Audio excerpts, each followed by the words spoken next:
Hello everyone. In this video, we are going to learn about inverted duty structure. Okay हम लोगों ने unutilise ITC के बारे में सीखा था पिछले पार्ट में। उसी का कंटिन्यूएशन ये रिफंड अंडर जीएसटी का सेकंड पार्ट में हम लोग करने वाले। हम लोगों ने सीखा था कि अगर हम लोग के पास कुछ आईटीसी का बैलेंस बच जाता है तो गवर्नमेंट हम लोग को रिफंड कौन से केसेस में करती है। पहला केस हम लोगों ने पढ़ लिया था, that was zero rated supply. अगर आप लोग इंडिया के बाहर एक्सपोर्ट करते हो या फिर स्पेशल इकोनॉमिक जोन में बेचते हो तो इन दोनों केसेस में गवर्नमेंट आप लोगों को आईटीसी का रिफंड देती है as per rule number 89(4). Okay, उसमें हम लोगों ने एक स्पेसिफिक फॉर्मूला भी पढ़ा। ओके, और इसमें एक इंपॉर्टेंट पॉइंट ये देखा हम लोगों ने कि our exports should be under LUT so that हम लोग को रिफंड मिले। अभी हम लोग सेकेंड केस करने जा रहे हैं। ये सेकेंड केस में हम लोग सीखेंगे कि अनयूटिलाइज आईटीसी का रिफंड अपने गवर्नमेंट और एक कौन से केस में दे रहा है। ओके, वो केस का नाम यहाँ पर मैंने लिखा हुआ है, that is inverted duty structure. क्या नाम है? Inverted duty structure. Now let us try to understand what is the meaning of this inverted duty structure. For example, मेरा बिजनेस है पेपर मैन्युफैक्चरिंग का। ओके, मेरा बिजनेस क्या है? पेपर मैन्युफैक्चर करने का बिजनेस है। अब पेपर जो मैं बना रहा हूं उसके ऊपर जीएसटी का जो रेट है, suppose it is 5%। Okay, paper को बेचेंगे हम लोग तो पेपर के ऊपर जीएसटी का रेट कितना है? 5%। लेकिन ये पेपर को बनाने के लिए, ओके, ये पेपर को बनाने के लिए जो हम लोग को रॉ मटेरियल लगने वाला ना, that is cardboard, and this cardboard is taxable at the rate of 28%। मतलब मैं कुछ परचेज कर रहा हूं और मैं अपने सप्लायर को जीएसटी दे रहा हूं 28% पे, और जो मैं खरीद रहा हूं उससे मैं कुछ आउटवर्ड सप्लाई बना रहा हूं और उस पर मेरा जीएसटी जो रेट है वो है 5%। तो गवर्नमेंट क्या कहता है, देखो एक एग्जांपल लेते हैं। यहाँ पर 1 लाख रुपीज का कार्डबोर्ड था, उससे पेपर बनाया, 1.5 लाख में बेचा। चलो, what is my liability? Calculation करो। What is my liability? Can I say 1,50,000 into 5%, that is 7,500। Okay, ये अपना लायबिलिटी है। What is our ITC? ITC 28,000 का हमारे पास आईटीसी। तो हम लोग 7,500 वापर लेंगे इधर। ये वापरने के बाद हम लोग के पास कितना बैलेंस बचेगा? कितना बचेगा देखो, रफली 20,500 बचेगा। अब गवर्नमेंट क्या बोलता है, this 20,500 is called as unutilized ITC. इसको हम लोग क्या बोलते हैं? इसको हम लोग बोलते हैं अनयूटिलाइज्ड आईटीसी। पर ये आईटीसी बचा क्यों? Okay, what is the reason of this ITC being unutilized? ये आईटीसी बच गया, what was the reason? The reason is, मेरा जो सेल्स है ना, sales, okay, it is taxable at a lesser rate, but my purchase is taxable at a higher rate. Okay, so this is called as inverted duty structure. Point समझ में आया? Inverted duty structure का meaning समझा क्या? Inverted मतलब उल्टा। Okay, normally क्या होना चाहिए? दोनों रेट सेम होना चाहिए, पर यहाँ पर उल्टा है। परचेज के ऊपर ज्यादा रेट पे कर रहे हैं, मैन्युफैक्चर्ड जो फिनिश गुड्स है उसके ऊपर कम रेट पे कर रहे हैं। तो इस केस में गवर्नमेंट हम लोग को रिफंड देने वाला है। और भी कुछ केसेस हम लोग लेते हैं जिसमें हम लोग सीखेंगे कौन सा इन्वर्टेड है, कौन सा इन्वर्टेड नहीं है। ओके, यहाँ पर ध्यान से देखो।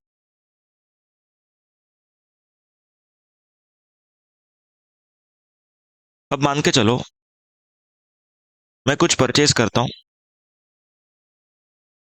एट अ रेट ऑफ 28%, और ये प्रोडक्ट को जब मैं बेचता हूँ ना, तो गवर्नमेंट ने मुझे कहा है कि कोई टैक्स पे नहीं करना। गवर्नमेंट ने बोला टैक्स पे करने का जरूरत ही नहीं है आपको।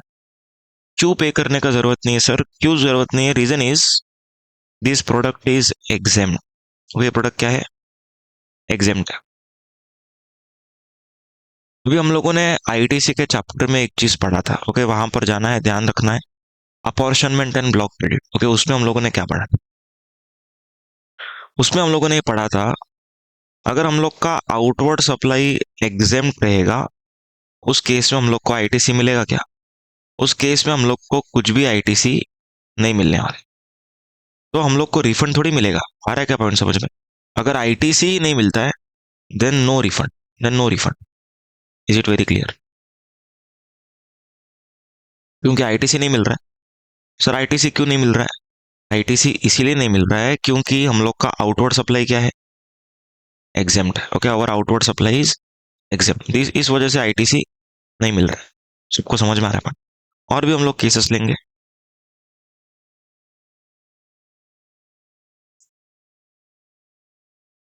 मान के चलो हम लोगों ने कुछ गुड्स परचेज किया। ओके, 28% पे परचेज की। हम लोग मैन्युफैक्चरर नहीं है। ओके, जो थर्ड केस ले रहा हूं ना, वी आर नॉट मैन्युफैक्चरर, हम लोग ट्रेडर है, ट्रेडर। तो सिंपल लॉजिक से मेरे को बताओ, एकदम सिंपल कॉमन सेंस लगाना, ज्यादा डिफिकल्टी वाला क्वेश्चन नहीं पूछ रहा हूँ, एकदम कॉमन सेंस लगा के आंसर करो। अगर मैं कुछ गुड्स परचेज करता हूँ 28% में, वही गुड्स को मैं आगे बेचता हूँ, तो क्या रेट पे बेचना चाहिए? कमान, क्या रेट पे बेचना चाहिए? 28 पे बेचना चाहिए ऑब्वियसली। क्यों ऐसा? क्योंकि हम लोग क्या कर रहे हैं? ट्रेडिंग। ट्रेडिंग मतलब जो खरीदा उसी को आप क्या कर रहे हो? उसी को आप लोग बेच रहे हो। तो यहां पर देखो 28 ही रहेगा, लेकिन अगर हम लोग क्या करते, sale to, okay, specific government organization, तो इस केस में गवर्नमेंट क्या करता है? इसका रेट का थोड़ा सा रिडक्शन कर लेता है। कि for example Bhabha atomic research centre सुना है कभी? Okay, Bhabha atomic research centre. अभी ये रिसर्च सेंटर में अगर आप लोग कुछ प्रोडक्ट बेचते हो, साइंटिफिक इक्विपमेंट अगर आप लोग सेल करते हो, कहाँ पर? भाभा एटॉमिक रिसर्च सेंटर में। तो आपने भले खरीदा है 28% पे, लेकिन आपको जब बेचना है ना भाभा एटॉमिक रिसर्च सेंटर को, आपको कम रेट पर बेचने मिलेगा। तो यहाँ पर मैं 5% पे बेच रहा हूँ। Why I am selling this at 5%? Because there is some notification. Okay, there is some notification claiming reduction of tax rate. अब गवर्नमेंट क्या बोलता है? अब गवर्नमेंट बोलता है इस केस में भी आपके पास आईटीसी बचेगा, सो आप लोग को यहाँ पर आईटीसी का रिफंड दिया जाएगा। Okay, as per rule number 89(5). ये पूरा 89(5) हम लोग पढ़ रहे हैं। Inverted duty structure is nothing but 89(5), पूरा 89(5। समझ में आया पॉइंट? लास्ट केस लेंगे, ज्यादा नहीं, बस लास्ट केस। अभी अभी तो लिखने को जगह नहीं बचा मेरे पास। एक काम करता हूँ, यहाँ पर लिख, ओके, लास्ट केस में वो बाजू लिख रहा हूँ। फॉर एग्जाम्पल हम लोगों ने कुछ परचेज किया, 28% पे परचेज किया, हमारे पास स्टॉक में पड़ा है ये गुड्स। ओके, हमारे पास क्या है? ये गुड्स स्टॉक में पड़ा है। अब क्या हो रहा है, जब हम लोग ये गुड्स को बेचने जा रहे हैं ना, तब गवर्नमेंट का एक रेट चेंज का नोटिफिकेशन आता है। क्या आता है? रेट चेंज का नोटिफिकेशन।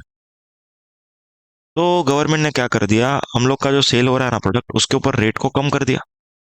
देखो हम लोग है तो ट्रेडर ही, है तो ट्रेडर ही, लेकिन यहाँ पर क्या हो रहा है, government has reduced the rate of tax on our sales. Okay, at the time of sales उस प्रोडक्ट का रेट क्या कर दिया? कम कर दिया। लेकिन सर खरीदने के टाइम पे तो रेट हायर था, और बाद में अचानक से गवर्नमेंट ने एक जीएसटी काउंसिल मीटिंग बुलाया और बोला कि ये प्रोडक्ट के ऊपर क्या कर दो, रेट ऑफ जीएसटी कम कर दो। तो यहाँ पर हम लोग का जो सेल्स का रेट रहेगा ना, ये कम है, परचेज का रेट ज्यादा है। तो ये उल्टा होना चाहिए, पर गवर्नमेंट बोलता है इधर आप लोग को इन्वर्टेड ड्यूटी स्ट्रक्चर का रिफंड नहीं मिलेगा। ओके, रिफंड नहीं मिलेगा। समझ में आया पॉइंट? तो हम लोगों ने इन टोटल कितने केसेस कर लिए, एक बार यहाँ पर बता दो। देखो, अगर समझो इनपुट का रेट हायर है, ओके, आउटपुट का रेट लोअर है, तो रिफंड मिलेगा। लेकिन अगर आउटपुट का रेट इज 0 तो रिफंड नहीं मिलेगा। अगर आउटपुट का रेट इज कंसेशनल तो रिफंड मिलेगा।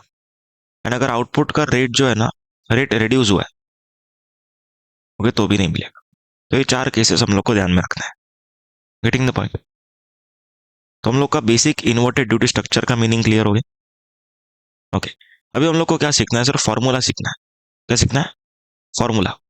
तो मैं फॉर्मूला यहाँ पर सिखाता हूँ, क्योंकि बहुत ज़्यादा ही डिटेल्ड फॉर्मूला है, यहाँ पर देख सकते हैं आप लोग। वो तो हम लोग वहाँ पर सीखेंगे, एंड फॉर्मूला का लॉजिक भी हम लोग वहाँ पर डिस्कशन करेंगे। Formula is net ITC into inverted turnover upon adjusted total turnover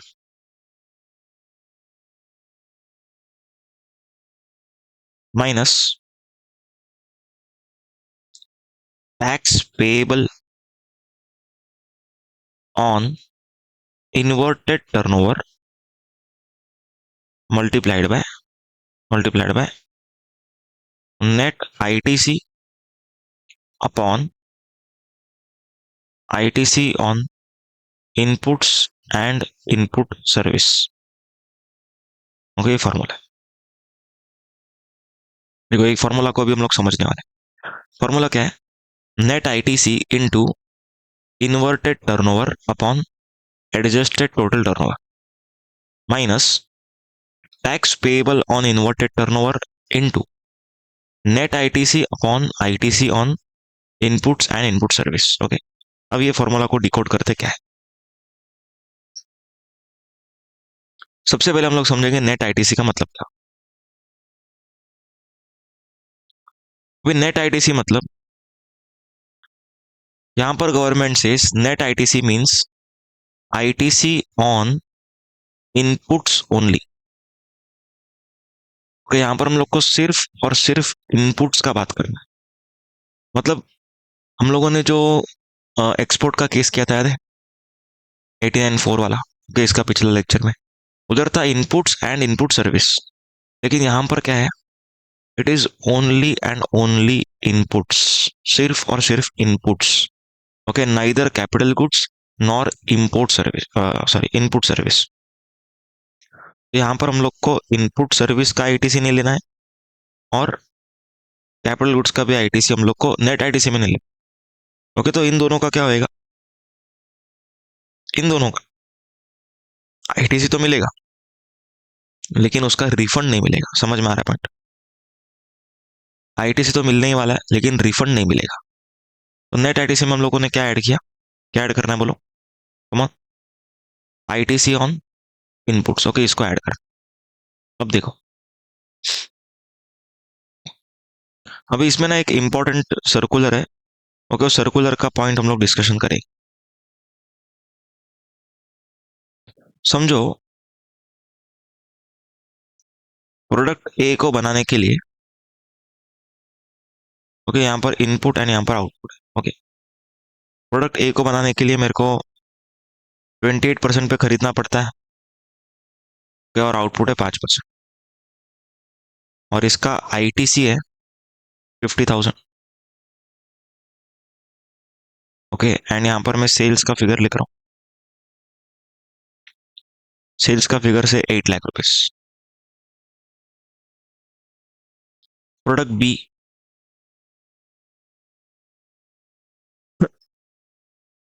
18% खरीदा, 12 का आउटपुट है। ओके, 30,000 का आईटीसी है, एंड इसका सेल हुआ है 5 लाख रुपए का। प्रोडक्ट सी, 18% का इनपुट है, 18% का आउटपुट है। ओके, 42,000 का आईटीसी है। ओके, 7 लाख का सेल्स है। ठीक है, अभी यहाँ पर अगर आप लोग ध्यान से देखोगे तो इन्वर्टेड जो है ना, इन्वर्टेड इन्वर्टेड इन्वर्टेड मतलब उल्टा। ओके, इनपुट ज्यादा होना चाहिए, आउटपुट कम होना चाहिए। तो ये वाले केस में है ऐसा, ये वाले केस में भी है, लेकिन जो अगला केस है, तो उसमें नहीं है। ओके, ये केस में नहीं है ऐसा। आ रहा है क्या समझ? अब देखो, नेट आईटीसी में हम लोग को क्या लेना है। भाई आधे स्टूडेंट्स का मिस्टेक किधर होता है मैं बता रहा हूँ। नेट आईटीसी में वो लोग क्या करते हैं, सिर्फ इन दोनों को लेते हैं। मेजोरिटी स्टूडेंट्स का मिस्टेक क्या हो रहा है देखो, ये मिस्टेक बता रहा हूँ। नेट आईटीसी में कितना लेते हैं वो लोग, 80,000। ओके, ये मिस्टेक है। लेकिन एग्जाम में क्या लेना है, ध्यान से सुनना। नेट आईटीसी में हम लोग को टोटल लेना है, irrespective whether it is inverted और नॉट। सर फिर तो आंसर रॉन्ग आएगा ना। नहीं नहीं, देखो मैं बता रहा हूँ। नेट आईटीसी में हम लोग क्या लेंगे, टोटल। देखो यहाँ पर 50 प्लस 30 प्लस 42 कितना आ रहा है, 1,12,000। ओके, तो यहाँ पर नेट आईटीसी कितना हो जाएगा, 1,12,000। सो नेट आईटीसी अगर ज्यादा है तो यहाँ पर एडजस्टेड टर्नओवर भी ज्यादा ही होगा ऑब्वियसली। तो यहाँ पर एडजस्टेड टर्नओवर कितना होगा इस बार, 8 लाख प्लस 5 लाख प्लस 7 लाख, मतलब यहाँ पर एडजस्टेड टर्नओवर कितना होगा, 20 लैक्स। सबको समझ में आ रहा है? ओके, इधर हमने टोटल लिया, नीचे भी टोटल लिया। ऊपर लेना है इन्वर्टेड टर्नओवर। इन्वर्टेड टर्नओवर मतलब क्या, अभी आपको जो उल्टा है ना वही लेना है। उल्टा मतलब कौन सा, ओके, उल्टा मतलब कौन सा, कमॉन। उल्टा टर्नओवर, उल्टा टर्नओवर कौन सा है, ये दोनों है। So this two you have to take for inverted turnover. Okay, क्योंकि यहाँ पर सच में ये इन्वर्टेड है। देखो 12, सॉरी 28 एंड 5 एंड 18 एंड 12, तो दिस इज इन्वर्टेड टर्नओवर। तो इन्वर्टेड टर्नओवर में कितना आएगा, 13 लैक्स। सबको समझ में आ रहा है फॉर्मूला? तो नेट आईटीसी में हमेशा क्या करना है, टोटल लेना है, टोटल। आपको क्वेश्चन में कंफ्यूज करने के लिए वो लोग क्या बोलेंगे, इसका रेट सीधा है, तो आप लोग उसको छोड़ दोगे। एग्जाम में ऐसा नहीं करना है। एग्जाम में एकदम इंपॉर्टेंट पॉइंट याद रखना है, नेट आईटीसी में टोटल लिया जाएगा। ओके, क्योंकि नीचे एडजस्टेड टर्नओवर में टोटल लेने का है। तो एडजस्टेड टर्नओवर में अगर टोटल लेना है तो ऊपर भी क्या करना पड़ेगा, टोटल लेना पड़ेगा। बट इन्वर्टेड टर्नओवर में हम लोग को सिर्फ इन्वर्टेड लेना है। मतलब जो अपना जो डर था ना, कंसर्न था, it will be taken care of by inverted turnover. Is it clear? आ रहा है क्या पॉइंट समझ में? तो ये अपने फॉर्मूला का फर्स्ट पार्ट हुआ। ओके, फॉर्मूला का फर्स्ट पार्ट हुआ। अभी माइनस के बाद जो लिखा ना वो समझते हैं। Tax payable on inverted turnover. Okay, मतलब ये जो टर्नओवर अभी अभी निकाला ना 13 लाख का, ये 13 लाख के ऊपर कितना टैक्स भरने को आ रहा है। ओके, कितना आ रहा है कैलकुलेशन कर पाएंगे आप लोग? आउटपुट का रेट दिया है, सेल्स का अमाउंट दिया है। ओके, कर सकते हैं calculation. 8 lakh into 5%, 40,000। 5 lakh into 12%, 60,000। मतलब कितना हो गया, 1 लाख रुपीज। कैसे निकाला, 8 lakh into 5%, it is 40,000, plus 5 lakh into 12%, 60,000। So total हो गया 1 लाख रुपीज। आया क्या समझ में? Is it clear? उसके बाद बोलते हैं नेट आईटीसी, मतलब जो आईटीसी आप लोग को इधर मिला है ना, इधर वही आईटीसी क्या करना है, इधर लिखना है। तो यहाँ पर अगेन मैं सेम लिखूंगा, 1,12,000 पूरा पूरा। और मान के चलो कि आपको एक यहाँ पर दे दिया, इनपुट सर्विस भी लिया है। ओके, इसका आईटीसी है 53,000। ओके, इनपुट सर्विस लिया है कुछ, उसका आईटीसी कितना है, 53,000। तो अभी हम लोग को क्या करना है, ITC on inputs and input services. तो कितना आईटीसी हो जाएगा देखो, ओके 1,75,000 हो रहा है, 1,75,000। तो इधर आएगा 1,75,000। ओके, अभी कैलकुलेट करो कितना रिफंड मिलेगा। सब लोग कैलसी में करो खुद से, मैं भी कर रहा हूँ।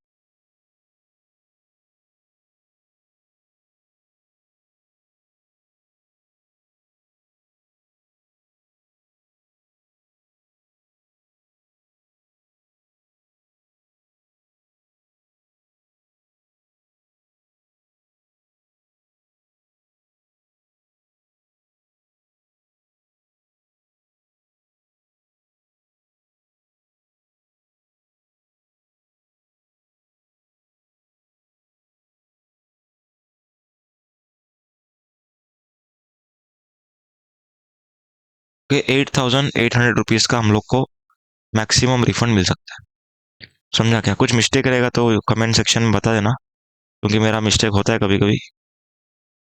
ओके, पर अभी मैंने थोड़ा आराम से किया है तो हाँ राइट ही। हाँ राइट है। ठीक है, तो अपने को 8800 का रिफंड मिलेगा। आ रहा है क्या पॉइंट समझ में? Is it very clear? तो ये हम लोग का क्या होगा, ये इन्वर्टेड ड्यूटी स्ट्रक्चर का ये पूरा फॉर्मेट हो गया। सबको समझ में आ रहा है? अभी हम लोग क्या करेंगे, जो अलग और भी सारे बहुत सारे पॉइंट्स है वो हम लोग यहाँ से स्टडी कर लेंगे, ठीक है ना। एडजस्टेड टर्नओवर का डेफिनेशन सेम है। ओके, यहाँ पर क्या लिखा देखो, manufacturer supplying to merchant exporter can claim refund of tax under rule number 89(5). क्या इसका मीनिंग है ये समझाता हूँ यहाँ पर। मान के चलो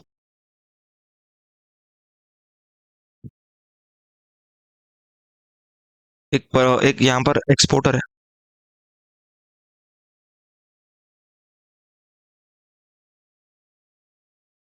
ओके, इसको ना यूएस से कुछ ऑर्डर मिला है।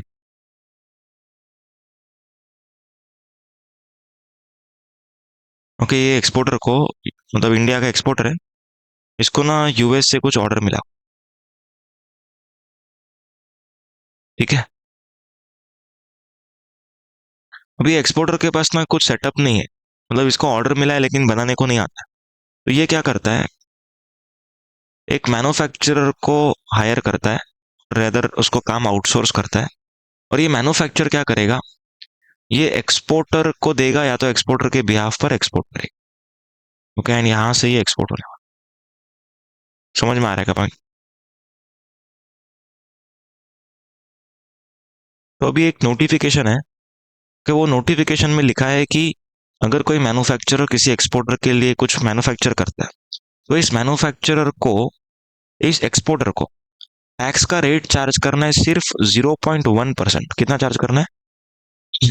0.1%। मतलब अगर इंट्रा स्टेट रहेगा ना, तो 0.05% CGST, 0.05% SGST। ओके, इस तरीके से चार्ज करना है। इतना कम रेट चार्ज करना है, देखो आप लोग। ओके, इसका कंडीशन है नो डाउट, 90 डेज में एक्सपोर्ट होना चाहिए। फिर वेयर हाउस में जाएगा तब कुछ कंडीशन है।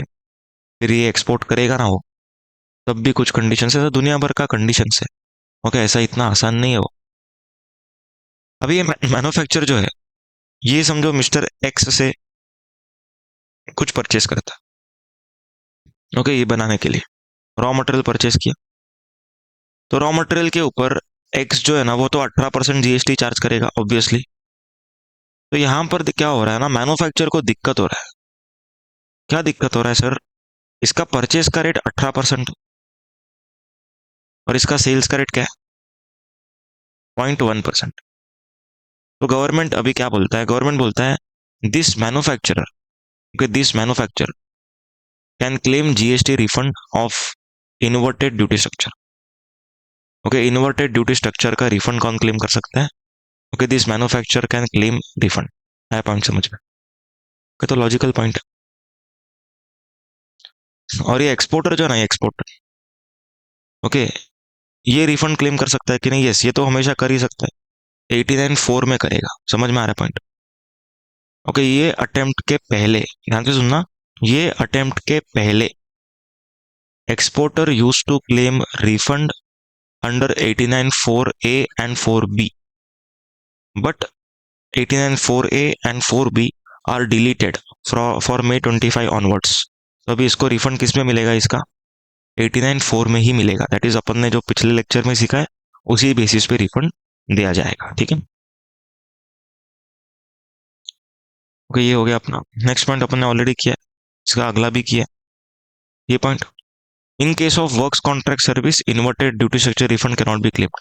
मतलब अगर आपका बिजनेस कंस्ट्रक्शन का है, अगर आप लोग कुछ कंस्ट्रक्ट करते हो, तो उस केस में गवर्नमेंट से कि आप लोग को कोई रिफंड नहीं मिलेगा। क्योंकि कंस्ट्रक्शन में कैसा होता है, सीमेंट खरीदते हम लोग 28% पे, और हम लोग बेचते इन द सेंस कंस्ट्रक्ट करते हैं 12% पे, 18%।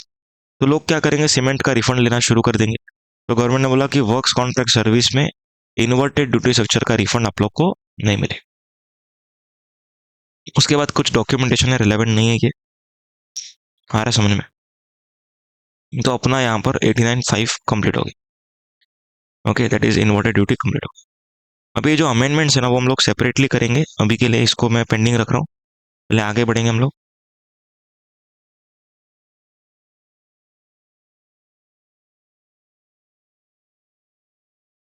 अभी हम लोग बात करते हैं डीम्ड एक्सपोर्ट का।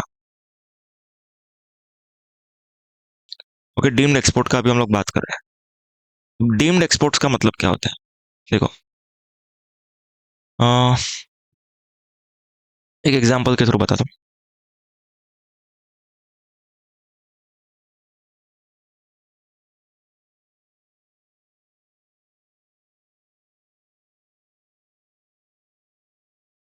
मान के चलो कि ये इंडिया है।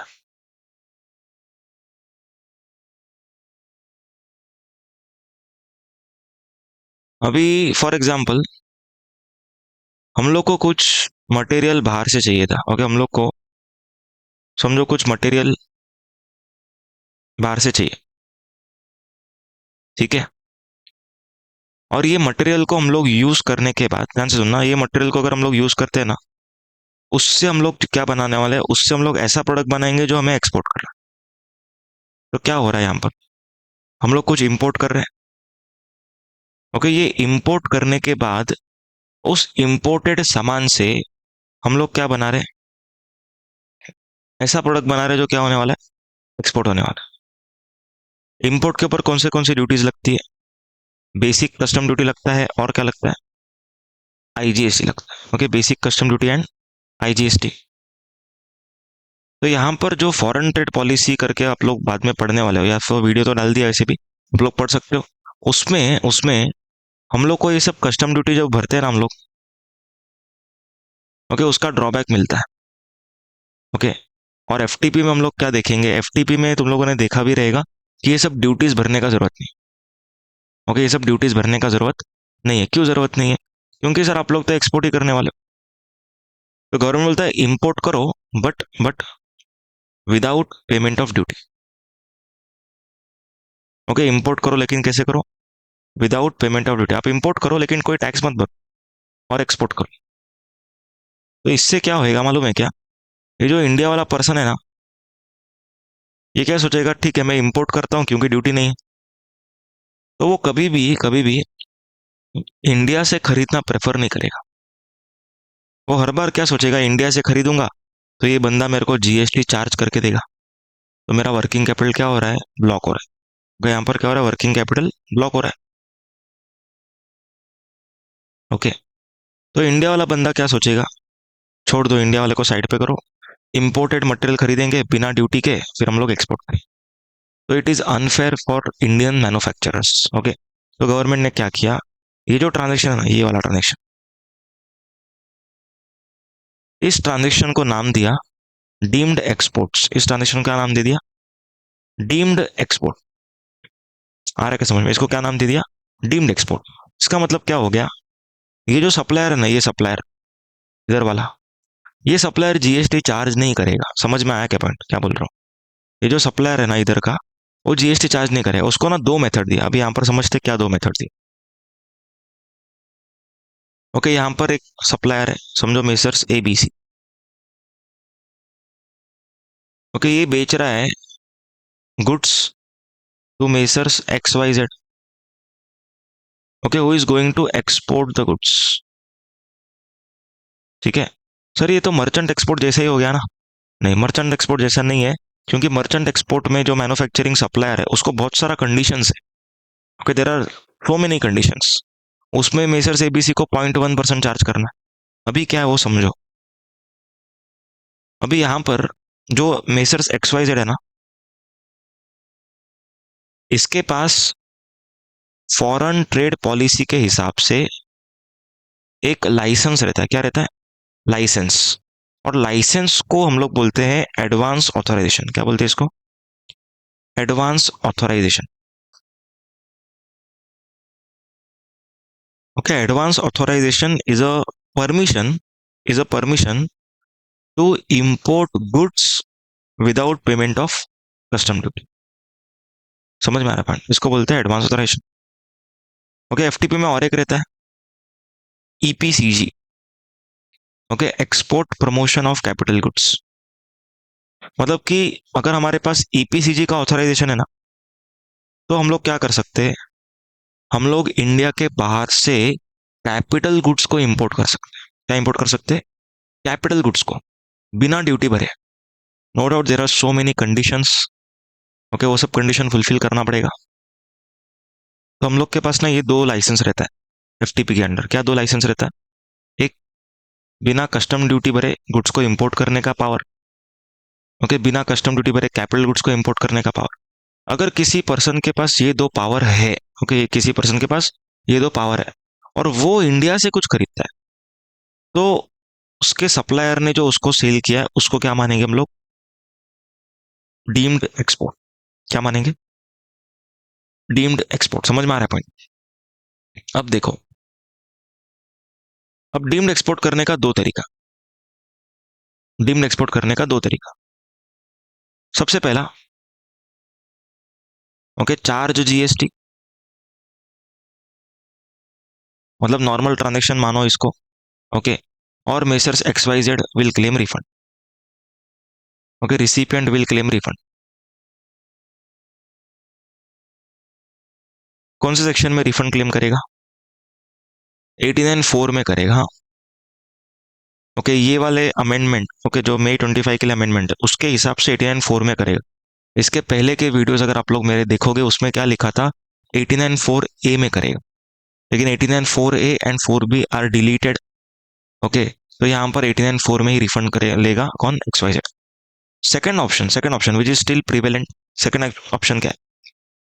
ABC should not charge GST. Okay, don't charge GST. Don't charge GST मतलब कि ABC is not going to charge to X Y Z. What does this mean? क्या उसको जीएसटी नहीं भरना? ऐसा नहीं है। Don't charge GST but pay GST. Pay GST from ITC.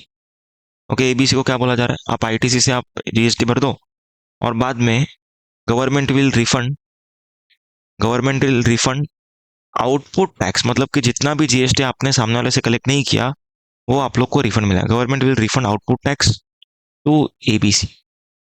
और ये रिफंड आपको किस में आएगा? बैंक में आएगा। समझ में आ रहा है क्या? तो सेकंड ऑप्शन के हिसाब से अगर हम लोग जाएंगे तो एबीसी 1 लाख का गुड्स बेचेगा और जीएसटी कुछ भी चार्ज नहीं करेगा। आया पॉइंट समझ में? पर एबीसी को जीएसटी कितना भरना पड़ेगा?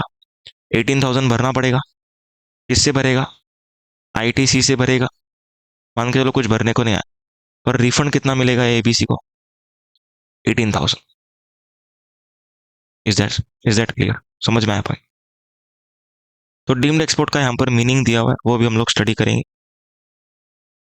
Supply of goods by registered person against advance authorization, ये हम लोगों ने पढ़ा। उसके बाद export promotion capital goods, that is EPCG scheme. उसके बाद थर्ड पॉइंट इंपॉर्टेंट है, supply of goods not services. Okay, supply of goods by a registered person to export oriented unit, ये ईओयू। ईओयू करके एक स्टेटस है basically, जो specific entities को मिलता है कुछ कंडीशंस फुलफिल करने पर, एंड उनको आगे चलते हुए भी कुछ कंडीशन फुलफिल करना पड़ता है। उनका मेजर काम रहता है एक्सपोर्ट करना। पॉइंट समझ? उसके बाद इलेक्ट्रॉनिक हार्डवेयर टेक्नोलॉजी पार्क, ईएचटीपी। उसके बाद एसटीपी, मतलब ये सब एफटीपी जो है ना, एफटीपी कस्टम एफटीपी वाला, ओके, एफटीपी के अंदर ये सब है। उसके बाद supply of gold by bank और PSU under advance authorisation. Okay, तो ये वाला हो गया अपना।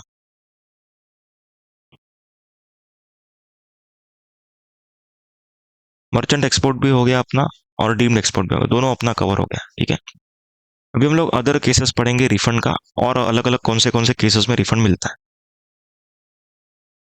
और सबसे पहला है रिफंड वाउचर। तो इसके बारे में थोड़ा सा मैं ब्रीफ कर देता हूँ। ऑलरेडी डॉक्यूमेंटेशन चैप्टर में इसको डिटेल में कवर किया ही गया था, क्योंकि फिर भी यहाँ पर एक बार मैं डिटेल कर दिया। और इसके रिलेटेड जितने सर्कुलर्स है ना वो भी हम लोग कर लेते हैं। ठीक है ना? अब देखो, फॉर एग्जाम्पल ए करके एक सप्लायर है। ओके, बी करके एक रिसिपिएंट,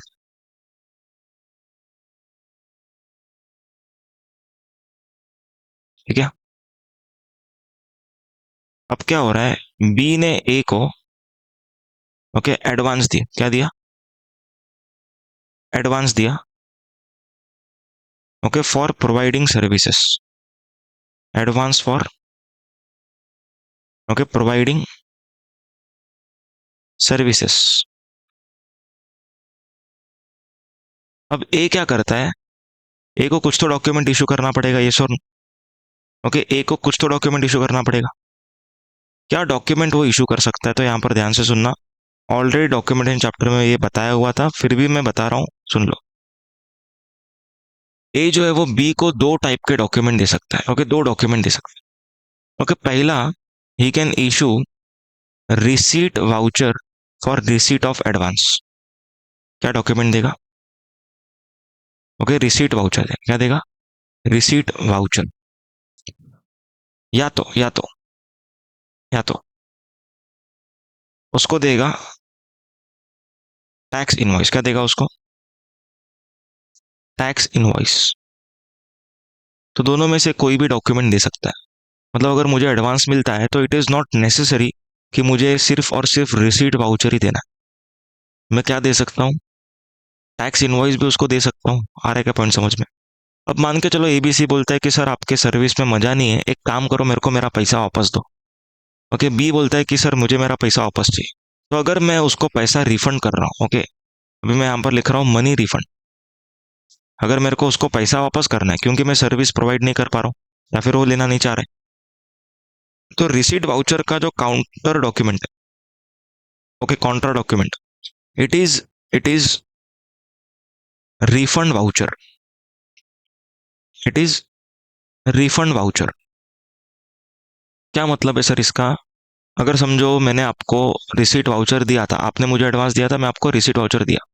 अभी आप बोलते हो सर मुझे पैसा वापस चाहिए, तो मुझे आपको क्या देना पड़ेगा इस बार, इस बार मुझे आप लोग को रिफंड वाउचर देना पड़ेगा। Getting the point. लेकिन अगर आपको मैंने पहले टैक्स इनवॉइस दिया होता तो इस बार मुझे रिफंड वाउचर नहीं देना पड़ता, इस बार मुझे क्या देना पड़ता, इस बार मुझे क्रेडिट नोट देना पड़ता, क्योंकि मैंने क्या इशू कर दिया आप लोग को, टैक्स इनवॉइस इशू कर दिया। अगर टैक्स इनवॉइस इशू किया है तो उसका जो काउंटर डॉक्यूमेंट होता है it is called as credit note. यहाँ तक समझ में आया? अब देखो, आप लोगों ने मेरे को जब एडवांस दिया ना, एडवांस देने के टाइम पे मैंने क्या कर दिया, गवर्नमेंट को जीएसटी भर दिया। Okay, I paid GST.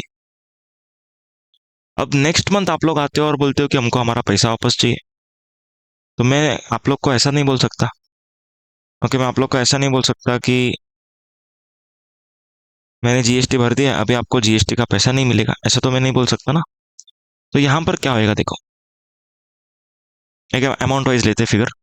समझो मैंने आप लोगों से 1,18,000 लिया था और गवर्नमेंट को जीएसटी 18,000 भर दिया था। अभी आप मेरे से रिफंड मांग रहे हो, ठीक है। मेरे पास जेब में कितना बचा रहेगा, सोचो ना, एकदम सिंपल चीज सोचो। 1,18,000 मिला, 18 गवर्नमेंट को दिया, मेरे पास कितना बचा, मेरे पास बचा 1,00,000। अभी आप मेरे से जीएसटी का अपना मेरे से आप रिफंड कितना मांगोगे, 1,18,000 you will ask me to give. मैं आपको पे कर दिया 1,18,000, मतलब 18,000 मेरे पास अभी माइनस हो गया। तो मैं क्या करूंगा, गवर्नमेंट से क्या मांग लूंगा वापस, ये जो जीएसटी मैंने भरा है ना वो मैं गवर्नमेंट से वापस मांगूंगा on the basis of refund voucher, on the basis of refund voucher. समझ में आया point, is it very clear. अभी इसमें थोड़ा सा और हम लोग डेप्थ में जाते हैं, ओके, और थोड़ा सा डिटेल में जा रहे हैं। क्लियर है क्या, सुनो ध्यान से। अगर मान के चलो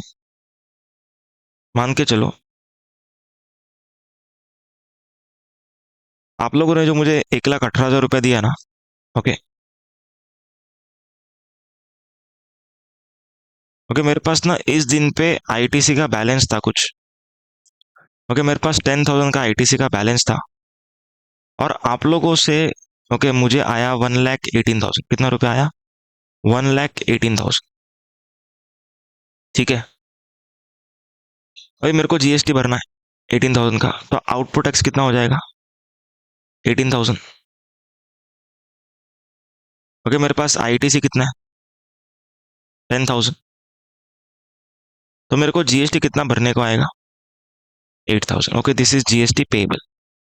okay, this is GST payable. अब बहुत लोग क्या कर रहे थे, जीएसटी भरा है उन लोगों ने 18,000, लेकिन पूरा का पूरा उन लोगों ने कैश में भरा है क्या? नहीं भरा है। ओके, 18,000 में से 10,000 रुपया आईटीसी से भरा है और 8,000 रुपया कैसे भरा है? कैश में भरा है। और ये लोग इतने शाणे हैं कि गवर्नमेंट से 18,000 रुपया बैंक में मांग रहे हैं। देखो हाँ, ध्यान से देखो, प्लीज प्लीज फोकस। 18,000 का हम लोगों ने जीएसटी भरा, भरा इन द सेंस जेब से पूरा नहीं भरा। 10,000 आईटीसी से भरा, 8,000 कैश में भरा।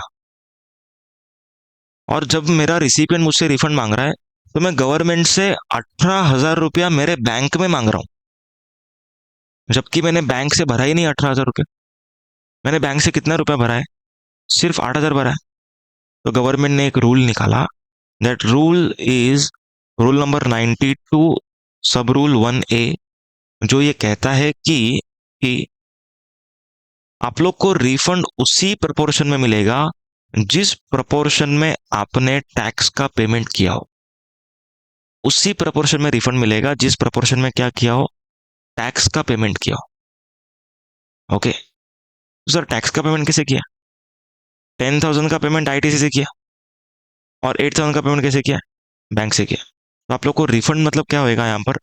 10,000 का आप लोग का इलेक्ट्रॉनिक क्रेडिट लेजर जो है ना, ओके, वो बढ़ जाएगा एंड यहाँ पर ये आपके बैंक में आ जाएगा। ओके, ये आपके बैंक अकाउंट में क्रेडिट होगा। आया क्या पॉइंट समझ? Is this point very clear? सबको समझा है? ठीक है, अभी हम लोग कुछ सर्कुलर्स की बात करते हैं। टैक्स इनवॉइस अगर इशू हो रहा है, क्या हो रहा है, उसके ऊपर हम लोग ये बात करते हैं। अब देखो, आप लोगों से एडवांस मिला, मैंने क्या डॉक्यूमेंट दे दिया? Tax invoice. अब टैक्स इनवॉइस जब मैंने इशू किया है, ओके, तो मेरे को जीएसटी कितना भरना पड़ा? 18,000। तो ए करके सप्लायर है, इसने बी को क्या दे दिया? टैक्स इनवॉइस दे दिया। टैक्स इनवॉइस दे दिया, कितने रुपए का दिया? 1 लाख प्लस 18,000, इस तरीके से टैक्स इनवॉइस दे दिया। आ रहा है समझ? अब टैक्स इनवॉइस दे दिया तो मैंने जीएसटी भर दिया। अज्यूम करते हैं मार्च में एडवांस मिला, ओके, मार्च में जीएसटी पेड, ठीक है। तो क्या हो रहा है देखो, अभी अप्रैल में you are asking me for refund of this 1,18,000। अब मैं क्या करूंगा? मैं तो बोलूंगा हाँ ठीक है, मैं आपको दे देता हूँ, लेकिन मेरे को क्या देना पड़ेगा? Credit note. और क्रेडिट नोट का इम्पैक्ट क्या रहता है? नेगेटिव इम्पैक्ट रहता है। अभी हम लोग दो केसेस लेंगे। अप्रैल में समझो मेरे पास 30,000 का लायबिलिटी था और एक केस में मेरे पास 0 लायबिलिटी था। Okay, we are taking two cases. Case number 1, हम लोग का अप्रैल में 30,000 का लायबिलिटी था और case number 2, we were having no liability in the month of April. अब गवर्नमेंट क्या बोलती? गवर्नमेंट सेस आप लोग का अगर कुछ लायबिलिटी है ना अप्रैल का, उस लायबिलिटी से माइनस हो जाएगा। लेकिन अगर आपका लायबिलिटी 0 है और आपका 18,000 का credit note, that is called as negative sales. इसको क्या बोलते हैं? Negative sales. In this case government says आप लोग को रिफंड दिया जाएगा ये 18,000 का। ओके, आप लोग को रिफंड मिलेगा। You have to claim refund under excess payment of tax. Okay, ये एक हेड है, एक्सेस पेमेंट ऑफ टैक्स। इसके हेड के अंदर क्या करना पड़ेगा आप लोगों को? रिफंड लेना पड़ेगा। समझा है पॉइंट? क्लियर हो गया? ओके, तो रिफंड वाउचर समझ में आया। उसके बाद refund of wrong tax paid. Refund of wrong tax paid मतलब क्या? समझो मान के चलो हम लोगों ने कुछ सेल्स को इंटरस्टेट अज्यूम कर लिया और आईजीएसटी भर दिया, लेकिन बाद में ये सेल निकलता है intrastate. So here we have to pay CGST, SGST and we have to claim refund of IGST। Okay, simple चीज, सही टैक्स पे करो और गलत का रिफंड लेके जाओ। तो गवर्नमेंट बोलता है कलर टैक्स का भी रिफंड मिलेगा आपको। इसमें एक इंपॉर्टेंट इंटरलिंकिंग करवा रहा हूँ, there will be no levy of interest.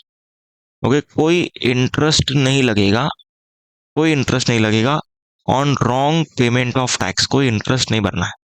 आया क्या समझ? उसके बाद अगला सीटीपी एनआरटीपी, हम लोगों ने इन दोनों के बारे में रजिस्ट्रेशन के चैप्टर में पढ़ा था कि दे आर गोइंग टू पे एडवांस टैक्स। क्या भरने वाले वो लोग, क्या भरने वाले बताओ?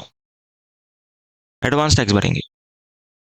तो अगर ये लोग एडवांस टैक्स भर रहे हैं तो हो सकता है कि इन लोगों ने ज्यादा टैक्स पे किया हो। तो गवर्नमेंट से कोई बात नहीं, आप सब रिटर्न्स फाइल कर दो और फिर जितना भी आपने एक्स्ट्रा टैक्स भरा है उसका रिफंड लेके जाओ। Next point, refund of balance in electronic cash ledger. समझो आपका कैश लेजर है, कैश लेजर मतलब गवर्नमेंट के पोर्टल पे आप लोग का एक लेजर रहता है, उसको बोलते हैं ई कैश लेजर। ओके, वहां पर आपको पैसा डिपॉजिट करना पड़ता है और वहां से आप लोग को पेमेंट्स करना पड़ता है। तो मान के चलो कि आपके इलेक्ट्रॉनिक कैश लेजर में कुछ पैसा पड़ा हुआ है, तो गवर्नमेंट बोलता है कि आप लोग को इसका रिफंड मिलेगा क्योंकि आप ही का पैसा है, कभी भी ले सकते हो, कभी भी ले सकते हो, not just within 2 years। You can claim the refund of e cash ledger any time in your life. उसके बाद tax becoming refundable on consequence of any judgment order और डायरेक्शन ऑफ अपीलेट अथॉरिटी और tribunal और court. इसका मतलब ये है कि अगर समझो हम लोग का कुछ केस चालू है और हाई कोर्ट वगैरह से ऑर्डर आता है कि इन लोग को रिफंड मिलना चाहिए, तो क्या होएगा, हम लोग को रिफंड मिलेगा on the basis of their order, their direction. Okay, तो जो ऑफिसर है वो उसको क्या करना पड़ेगा, फॉलो करना पड़ेगा। उसके बाद फाइनलाइजेशन ऑफ प्रोविजनल असेसमेंट, हम लोगों ने नहीं, अगले चैप्टर में आप लोग देखोगे। ओके, कि समझो हम लोग ने क्या किया था, फाइनल असेसमेंट प्रोविजनल असेसमेंट के लिए अप्लाई किया। तो प्रोविजनली गवर्नमेंट ने बोला कि आप लोग 1 लाख भर दो और फाइनल में निकला 80,000 भरने को आ रहा है, तो जो 20,000 रुपये हम लोगों ने एक्स्ट्रा पे किया उसका हम लोग को रिफंड मिलेगा। ओके, डिटेल में ये पॉइंट हम लोगों ने असेसमेंट एंड ऑडिट के चैप्टर में कवर किया है। उसके बाद refund of tax paid on purchase made by UN और एम्बसीज। ओके, यूनाइटेड नेशन का कुछ बॉडीज रहता है और एम्बसीज रहता है जो इंडिया में लोकेटेड रहता है। ओके, इन लोग क्या करते हैं, जो भी परचेज करते हैं ना उनको रिफंड मिलता है। तो यहाँ पर गवर्नमेंट से इन लोग भी रिफंड के लिए अप्लाई कर सकते हैं।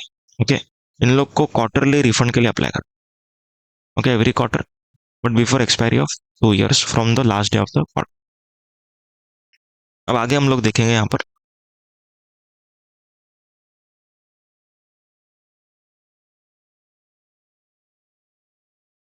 ओके, कुछ इंपॉर्टेंट डॉक्यूमेंटेशन है यहाँ पर।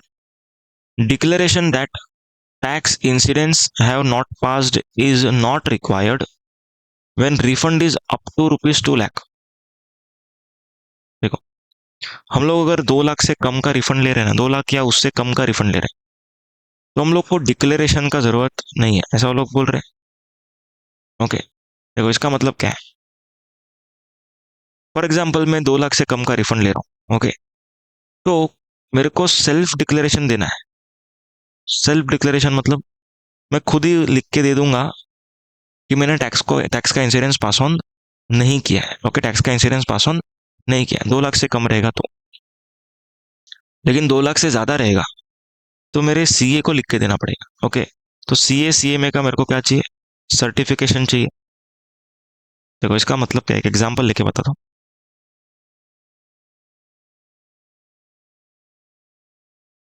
समझो ये एग्जाम्पल है,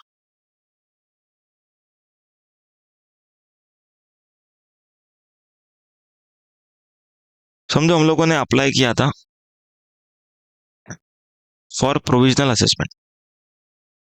मतलब हमने गवर्नमेंट को बोला कि हम लोग लायबिलिटी खुद का निकाल नहीं पा रहे, आप निकाल के दो। तो गवर्नमेंट ने लायबिलिटी निकाला 1 लाख रुपीज का, हम लोगों ने 1 लाख रुपीज गवर्नमेंट को पे कर दिया प्रोविजनली। और हम लोगों ने हमारे बायर से 1 लाख रुपीज ले लिया। ओके, हम लोगों ने हमारे बायर से 1 लाख रुपीज ले लिया। और क्या हो रहा है, और क्या हो रहा है, अब ये असेसमेंट फाइनल होगा, प्रोविजनल के बाद तो फाइनल ही होता है। फाइनल हुआ एट ₹60,000, फाइनल हुआ ₹60,000। अब क्या होगा देखो, आप लोगों ने 1 लाख पे किया और 1 लाख सामने वाले से ले भी लिया। और अभी आपको भरने कितना आ रहा है, 6,000। तो आप लोग को 40,000 का रिफंड तो मिलने वाला है। लेकिन गवर्नमेंट क्या बोलता है, अगर आप लोगों ने इंसिडेंट्स को पास ऑन कर दिया है तो फिर रिफंड नहीं मिलेगा। देखो, आपने ऑब्वियसली बायर से 1 लाख ले लिया और अभी आप गवर्नमेंट से भी 40 लेना चाहते हो, ऐसे थोड़ी चलेगा। क्योंकि बायर से अगर 60 ही लिया रहता तो गवर्नमेंट आपको 40 देती। समझ में आया? तो यहाँ पर क्या होएगा, आप लोग को रिफंड नहीं मिलेगा। और मान के चलो अगर आपने 60,000 ही लिया सामने वाले से, तो यहाँ पर आपको डिक्लेरेशन देना पड़ेगा कि yes, I have not passed the incidence of tax. Okay, 2 lakh से कम रहेगा तो खुद ने दिया सर्टिफिकेशन तो भी चलेगा। लेकिन अगर 2 लाख से ज्यादा रहेगा तो क्या चाहिए, CA CMA का सर्टिफिकेट चाहिए। क्या चाहिए? ओके, CA CMA का सर्टिफिकेट चाहिए। समझ में आया पॉइंट? लेकिन CA CMA का सर्टिफिकेट भी जरूरत नहीं है, सेल्फ डिक्लेरेशन भी जरूरत नहीं है, कुछ भी जरूरत नहीं है in the below cases. Okay, in the below cases. Okay, ये सब केस में जरूरत नहीं। क्या क्या केस है देखो। पहला केस, एक्सपोर्ट ऑफ गुड्स और services on payment of IGST। मतलब क्या, अगर आप लोग ने एक्सपोर्ट किया है और आप लोग GST भर के एक्सपोर्ट कर रहे हो, मतलब विदाउट LUT, तो यहाँ पर कोई डिक्लेरेशन का जरूरत नहीं है, CA CMA सर्टिफिकेट का जरूरत नहीं। उसके बाद अनयूटिलाइज ITC का अगर रिफंड क्लेम कर रहे हैं हम लोग, ओके, इन्वर्टेड ड्यूटी स्ट्रक्चर का हो गया या तो फिर ITC का रिफंड, तो भी जरूरत नहीं। रिफंड वाउचर में जरूरत नहीं है, रॉन्ग टैक्स पेड में जरूरत नहीं है, नोटिफाइड इसका तो कुछ है ही नहीं अब तक, और ई कैश लेजर से हम लोग जो रिफंड ले रहे हैं उसमें भी जरूरत नहीं। इन सब केसेस में हम लोग को रिफंड जो है वो हम लोग के बैंक अकाउंट में आ जाएगा। ओके, समझ में आया पॉइंट? तो हम लोग का इस वीडियो में क्या क्या कवरेज हुआ वो मैं खाली ओवरव्यू कर दे रहा हूँ। इस वीडियो में हम लोगों ने इन्वर्टेड ड्यूटी स्ट्रक्चर पढ़ा, मर्चेंट एक्सपोर्ट पढ़ा, डीम्ड एक्सपोर्ट पढ़ा, अदर केसेस ऑफ रिफंड पढ़ा, और रिफंड वाउचर से रिलेटेड 2 सर्कुलर्स है, ओके, वो भी हम लोगों ने किया। और एक रूल नंबर 92(1)(a) करके एक रूल है, वो हम लोगों ने कर लिया। आ रहा है क्या पॉइंट समझ में? ठीक है। तो नेक्स्ट वीडियो में हम लोग क्या करेंगे वो सुन लो। नेक्स्ट वीडियो में हम लोग रिफंड का प्रोसीजर पढ़ेंगे। क्या पढ़ेंगे? रिफंड का प्रोसीजर। और उसके नेक्स्ट वीडियो में हम लोग क्या पढ़ेंगे, अमेंडमेंट पढ़ेंगे। ओके, जो 2 सर्कुलर नोटिफिकेशन ऐड हुआ है वो हम लोग करेंगे। तो और 2 पार्ट आएगा। ओके, मोस्टली आज ही रिकॉर्ड करूंगा मैं एक पार्ट को, और अगला पार्ट शायद मैं कल रिकॉर्ड करूँ। Okay, so that's it with this video. Thank you so much, take care, bye bye.